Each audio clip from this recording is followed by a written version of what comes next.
গোটা আন্দোলনে ছাত্র জনতার উপর পুলিশের গুলি, আওয়ামী লীগ ছাত্রলীগের সশস্ত্র লোকদের প্রকাশ্য আক্রমণ এবং যার ফলে ব্যাপক হত্যাকাণ্ডের বিচারের শাস্তি দাবি এবং হত্যাকাণ্ডের দায়ে সরকারের বিদায়ের দাবি জানাই আমরা। সুপ্রিয় সাথী বন্ধুগণ, আমরা বলতে চাই শান্তিপূর্ণ কোটা আন্দোলনের শুরুতে সময় ক্ষেপণ ও সরকার দলীয় সশস্ত্র লোক দিয়ে প্রাণঘাতী আক্রমণ না করে ন্যায্য দাবি মেনে নিলে এত ব্যাপক খুন সংগঠিত হতো না।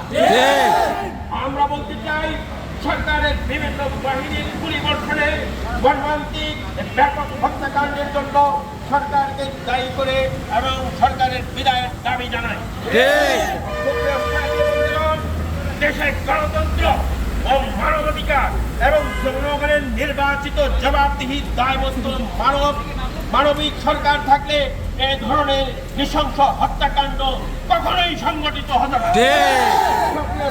বন্ধুগণ, আমরা বলতে চাই সরকারের রাষ্ট্রীয় সন্ত্রাসের কারণে জীবনের নিরাপত্তাহীনতা ও আতঙ্কজনক পরিস্থিতির উল্লেখ করে আমরা বলতে চাই সরকারের নির্দেশে পুলিশ ও বিভিন্ন বাহিনী ঘরে ঘরে হানা দিয়ে যখন তখন যাকে ইচ্ছা তাকে ধরে নিয়ে যাচ্ছে এবং বিমানের নামে অমানবিক নির্যাতন চালানো হচ্ছে।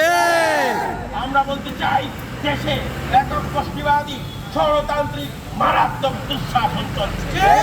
জনগণের নাগরিকত্ব ও মানবাধিকার সবই হরণ হয়েছে।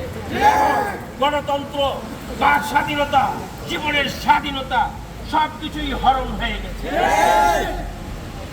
আমরা গভীর দুঃখ ও ক্ষোভ প্রকাশ করে বলতে চাই জীবনের যে স্বাধীনতা ও অধিকার রাষ্ট্রের জন্য, জীবনের যে নিরাপত্তা ও সুরক্ষা রাষ্ট্রের জন্য খুন, গুম, রাষ্ট্রীয় সন্ত্রাস, দমন, পীড়ন, আতঙ্ক, ষড়যন্ত্রতন্ত্র যে মানবিক গণতান্ত্রিক রাষ্ট্রের জন্য ব্রিটিশ আমল থেকে পাকিস্তান আমল ও বাংলাদেশের এ পর্যন্ত মুক্তিকামী জনগণ জীবন দিয়ে সীমাহীন কষ্ট ও অবর্ণনীয় ত্যাগ স্বীকার করে আসছে।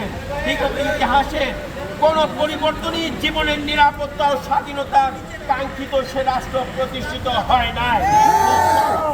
জনগণ বারবার ভুল পথ ও ধোঁকায় অপরাজনীতির শিকার হয়েছে।